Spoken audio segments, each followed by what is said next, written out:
The lovely Agnes and her husband Tom over here, who graciously allowed us to film this this case. It's one of the most interesting cases. It's great teaching cases for medical students and other doctors. Very, very complex, and I'm very, very excited to be and honored to be able to treat them. Agnes here is 83 years old, and she has her past history. Let me just look back here. That she came with, and she came to the office for the first visit on 3/18. Does that sound right? Or was it on phone? I can't remember when the first. So no, she saw one of the nurse practitioners early on, and that was. See how organized I am? It's wonderful. Complaints. This was on 2/16/21. Swollen feet, legs, and abdomen. And 83-year-old, she came in with her husband and her daughter. She had a past history of coronary artery disease, cabbage in 2014, hypertension. She just stopped taking her medications several months ago, and then they started noticing some swelling in her legs. I don't believe at that point in time you told me that you had any problems with shortness of breath. Was that correct? And no chest pain, no significant chest pain. Okay, cool. So the past history again is significant for coronary artery disease, hypertension. She had a cabbage, and she had a mitral valve repair, not replacement. Repair. Mm-hmm. Yep. Had some cataracts. She had some high cholesterol. Everybody watch out for that cholesterol. It ain't that a bitch. Okay. And she had other surgery, significant tubal ligation.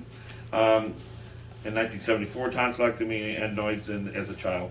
So current medications, she was taking just a blood pressure medicine, beta blocker, all of which I believe that she stopped, and taking just a few of the supplements. Okay, so the rest of the history really is non-contributory. What I'm more interested in is getting back to her up-and-coming history that she had over the past several months, where she's getting more and more of this edema in her legs. And we always ask for the three the three wishes that the patient wants, and in order of importance to them. There's no ever a right or wrong. She complained to have her legs back to normal like they were last year. I think she was a model for socks, maybe. To be able to walk and to have some more energy were the three most concerns that she had.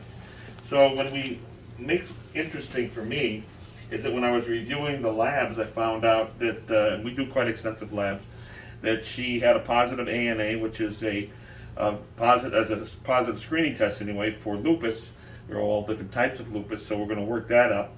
But also she had some significant findings, I believe, of, let me take a look at all these different mineral and vitamin deficiencies. And she had a, of course I'm going to put this down now and I'm not going to find anything. You got a whole bunch of F's, right? I was yelling and screaming at you for a whole bunch of things. Right. So, of course, in her young age of 83, that she had some problems with hormonal imbalance, the sex hormones, which is expected at her age. Her growth, she had an ANA positive of 1 to 320. We asked for a urine test and saliva test, and we're working on that. Yes. Well, we did it, didn't we? When we went over that here? That's what we did at home. Oh, you did it at home. I don't have it yet. We have not Oh, gone. you should have it. It went to North Carolina and came back. So Right. did we go over that last time? Yeah, I think so. That's what I'm trying to see, because I can't find that. We'll have to look back. Can somebody see if we have Yeah, it that? was in the report. Yeah, because that's the one I'm trying to find. You showed us the chart. Yeah, right. Okay, yeah, and I was screaming about that. This will have to edit, Bob.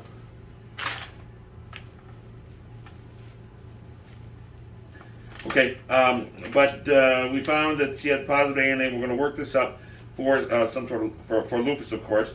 And we also found that for her age, kidney function, was down a little bit. She had a GFR 43, B127, creatinine 1.2, statin 2.0. But this could be normal for age. But then again, when you have this test for lupus, is it really truly a lupus? We have to work this up. Regardless of her being 83, she's probably more like a 60, young 60s, I think, overall, despite having a very low IGF-1 of 74.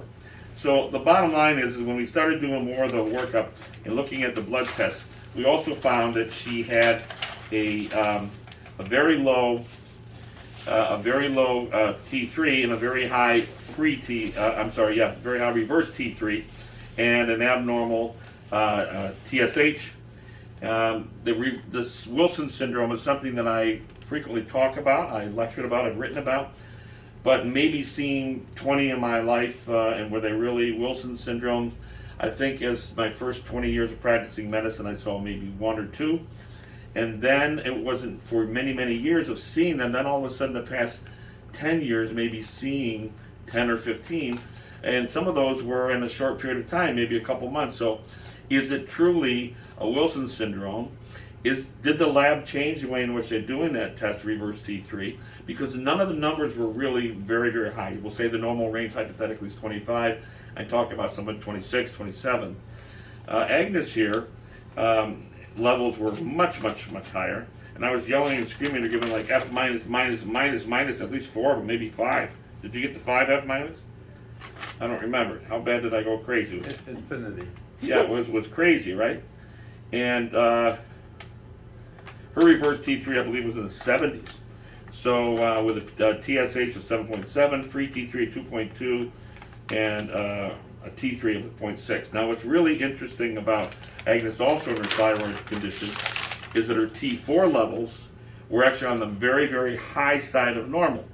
So she then, as one of those patients, they have a very difficult time converting T4, which is the most abundant of all the thyroid hormones, into T3, which is basically the actual thyroid hormone that you need to activate the mitochondria through the Krebs cycle to produce energy in the form of ATP. So there's a condition that when you have this high reverse T3, which is a different type of T3 that I'll talk about, in addition to what she has is the hypothyroid state.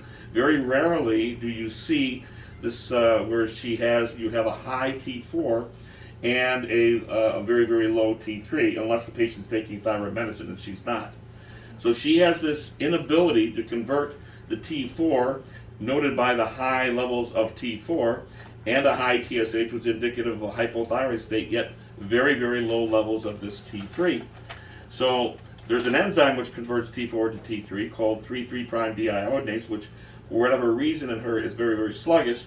So all the T4 in the world, that would be the wrong way to go, because you stimulate some hyperthyroid conditions in her who already has coronary artery disease, would not be the good way to go. Yet you would still have the problem with the low T3 and not activating the mitochondria to produce energy.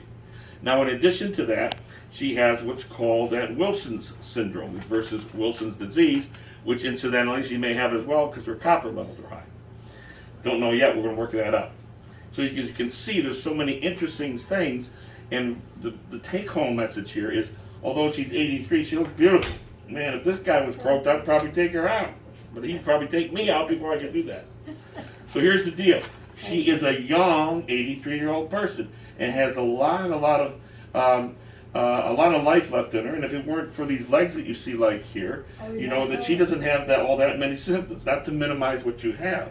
So the take-home message again is the absence of dis-ease, the absence of symptoms, is not the same as having the absence of something wrong. There's something, obviously, many things going on wrong here. Now I'd like to get back to this Wilson syndrome. So Wilson syndrome basically was reported many, many, many years ago by Dr. Wilson, obviously, who found that the most common women who would have this condition were those who were pregnant. They go through a lot of stresses that would raise this thyroid hormone called the reverse T3. Now, reverse T3 is basically a mirror image of the active thyroid hormone called T3, or triiodine thyronine, that has very, very minimal amount of activity.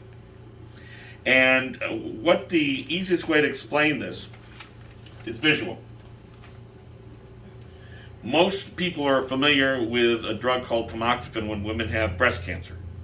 And this tamoxifen is a very weak form of estrogen that basically blocks the entry of a woman's natural estrogen into the cells. There's something called receptors. So we're going to pretend that my palm is a cell. And in between my digits here, right here between my fingers here, are little doorways called receptors. And in order for a drug or any hormone or any mineral or vitamin to get into the cell, it's got to go through these little doorways called receptors. Now, what reverse T3 is, it's analogous to the tamoxifen. It's like a key. It'll go into the door, but you can't unlock it. It goes into the lock, but it doesn't, we've all seen those. You put the key in there, the wrong key, but it blocks the entry of other things to get in there, other forms of the thyroid to get inside there. So this high level of the reverse T3, and again, in her 70s, anything more than 22, 23, it's grossly abnormal, is blocking the entry of the active thyroid hormone, the T3, to get inside. On top of that, she doesn't have the T3 to be able to get inside, even if she didn't have that high T3. So this is an extremely interesting condition, and leading to her legs here, which I wanted to talk about, a condition known as mixed edema. Now, mixed edema is a different type of swelling that occurs in the leg. It's a non-pitting type edema, and it's like a brawny edema. It's very hard. And sometimes you see people with long-acting congestive heart failure, and then they'll start getting the leaking through the pressures of the blood vessels, hemosiderin and stuff. They'll get the different discolorization of their legs that you see. But she has the classic mixed edema, so it's a different type of swelling in the legs as opposed to edema that you get with congestive heart failure. Different than you would get from swelling if you had a blood clot there, DVT. This is a mixture of cellular fluid, cellular debris, and toxins that occur because of the thyroid. And if we don't address her thyroid, it's just a matter of time, you'll see a condition known as what we call mixed edema madness, which they have this type of swelling and then actually gets into their brain. They don't get enough of this free T3 into the brain, the T3 thyroid hormone into the brain, and that's a big problem. As of note, what's interesting is that that hormone that allows the conversion of the T4 to T3, 3,3-deiodinase, is really crucial for her, because T3 in and of itself that I give you, outside source, does not effectively cross the blood-brain barrier. Meaning that if we can't get that T3 thyroid hormone supplement from the mouth to get into her body, even if we could, if it doesn't get into the brain, which it may not effectively do so, we'd still be concerned about are you going to develop that craziness stuff? I'm sure that you're not. We're going to feel a lot better. But my point is that we got to try to do something once we fix all of this to try to stimulate more of that T3 conversion enzyme, 3,3-deiodinase, to make you feel perfectly normal. So a lot of information here. We also want to work her up for the lupus, which I think is part of this, maybe part of her kidney disease. But the big thing I want to show is this edema that she has here. So again, brawny edema. We put her on some diuretics, but only because I started thyroid. She has underlying coronary artery disease, and we give her some diuretics just because we don't want to chance any congestive heart failure from occurring. So that is only going to be probably a week or so, and then we're going to stop using that. Very important that we go very slowly with her. We're going to start some thyroid medication. We started combination. We just started actually T3, and how you overcome that Wilson syndrome. We have a lot of that weak T3, reverse T3, that's blocking the entry of the actual T3 into the cells, is something called a mass effect. So you give a shitload of T3, but again, we got to go very slowly with her, and that'll hopefully displace or cause what we call a competitive inhibition, more of that T3 than the reverse T3, and hopefully get it into the cells. This, I think, is going to be very effective. Diuretics alone will not get rid of this mixed edema picture. You need to have the thyroid hormones as well. She's lost how much total weight, Tom? 3.5 pounds. Oh, he did that. He only had to use his fingers. Didn't have to take his shoes and socks off. And that was in a period of, I think 3 days we're doing now, so which is good. But now you'll see, before when we pushed on her leg, and she did not have knees before. Look at this girl. You got turning some heads here, bro. That she had very hard, like a rock. We call it, again, brawny edema. And when you pushed on it, it wouldn't leave a dent like you're not seeing here. Now that she's been on thyroid just a few days, and of course the diuretic, if you push here hard now, you will see a little bit of pitting. But before it was just hard as a rock. So over a period of time, several weeks I think, we're going to see that this swelling is going to go down. The belly swelling, your belly's not nearly as hard. Are you pooping normally? Are you pooping every day? Pretty much everything. Yeah, okay, and that's cool. And the reason she's pooping is when people have hypothyroid, underactive thyroid, they often don't. That's one of the biggest complaints is they're fatigued, they lose their hair, and they don't poop. She's pooping because the most abundant of all her thyroid hormones, the T4, is on the high side. So because of mathematical, looking at mathematically, 85% of the thyroid hormone being T4. This is the reason probably why she's not having all the symptoms associated with Wilson's syndrome or hypothyroidism. So again, a classic presentation of the lack of symptoms. Again, not minimizing what you have, is not the absence of disease. She definitely has Wilson's syndrome for sure. She has significant underactive thyroid, likely some form of lupus as well. That we're gonna cure you. We're gonna get you back and put you out on the television again. Yeah, we're going to make you famous here, huh? Now, if you look closely at her eyes are minimally icteric, that you can see if you look really close to her eyes. And she also has some arcocinella, so like a little fat layer around the color portion of her eyes here, not the pupil, the iris here. And that's due to cholesterol or fat laden that comes sometimes. But now you were on a statin drug as well. Didn't I yell at you for your cholesterol levels? Were they too low? Do you remember that? Anybody remember that? I know I was yelling at everything. I don't know if you even mentioned this, did you? No? Okay, so the other thing too now that we're going to talk about, and again we'll be editing this, is that she has very, very low levels. Low levels of the white count was low, right? Lymphocytes were low. Yes, and she had, when we did a saliva test, her cortisol levels were very, very high.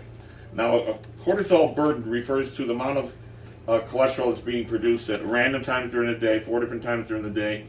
And in this lab that we're using, we want maybe 15 to be maximum. Agness here is a world record holder. She has 47, 57, 60, 70, 75, maybe 80.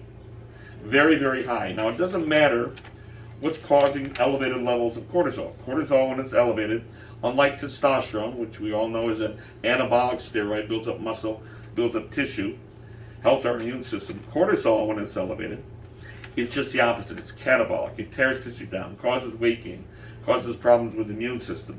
Her levels being this high will likely cause her sugars to be elevated.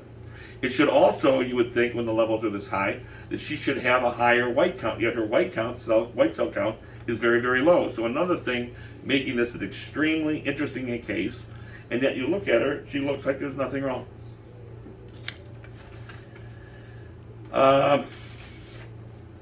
Let's see.